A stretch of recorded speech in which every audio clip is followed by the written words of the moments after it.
My name is Vera Thompson, and I am 26 years old, living in Silverwood, North Carolina. On the surface, my life seems ordinary, filled with the daily grind of work, friendships, and trying to find my place in the world. I am known for my kindness and my determination. Friends often describe me as someone who is empathetic and ready to help anyone in need.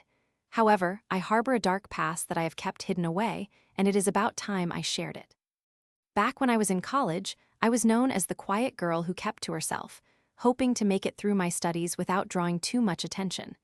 But that changed dramatically my sophomore year when I encountered Alan, the dreaded bully. He was older than me and seemed untouchable, strutting around campus with an air of arrogance.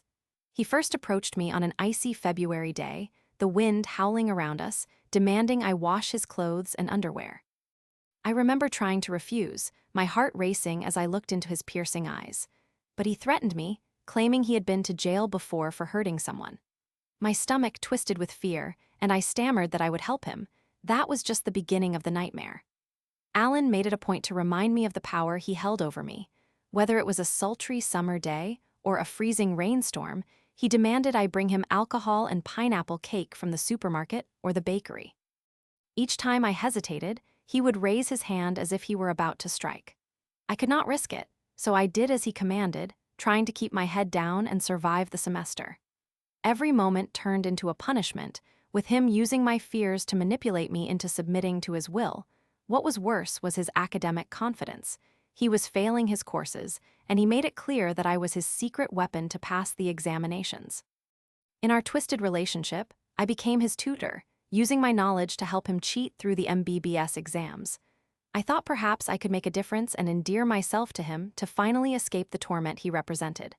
I was wrong. It only reinforced his view of me as his subordinate, and I continued working tirelessly, sacrificing my own studies to ensure he passed. Years went by, and the torment reached unimaginable heights. I lived each day in constant fear, only to hear that cruel laugh echoing in my mind. He twisted the knife more when he approached me during our final year, asking me to help him cheat on the Indian doctor licensing exam known as the FMGE. He told me if I succeeded, his father would teach me how to perform surgeries, something I had always dreamt about. For a fleeting moment, hope sparked within me. I thought maybe cooperating again would pull me from beneath his control. However, a sudden resolve filled my heart. It was time to take my power back. I made the risky decision not to assist him during this crucial exam. I stepped into that examination room alone, my mind buzzing with anxiety, but also with liberation. While I struggled with the weight of my decision, I soon found comfort in knowing that I had given it my best shot.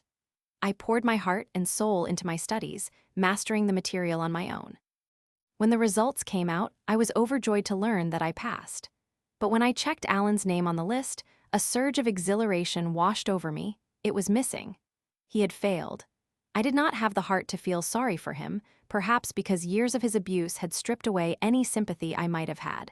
My joy was tinged with sweet satisfaction. I realized it was not just about clambering up the mountain of success. It was a poetic act of revenge against the person who had tried to keep me in the shadows.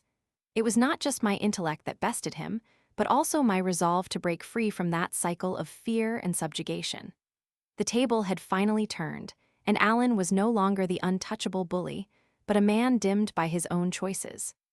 As I transitioned into my new life, stepping into the light of accomplishment, I embraced the victories I had earned through sheer willpower. The old me, the scared girl subjugated to another's whims, had transformed into a spirited woman who could chart her own course.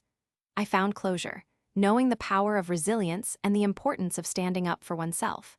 My new normal became one of strength and self-assurance, and I finally felt free. Ironically, while I moved forward, Alan remained stagnant, trapped in the consequences of his arrogance and cruelty. I often wondered how he was living his life, but I knew one thing for certain: no one could ever bully me again. I had taken my path toward revenge not through retaliation or violence, but by rising above the very cycle he tried to impose on me. In doing so, I discovered something far more valuable than any traditional notion of success. I reclaimed my life.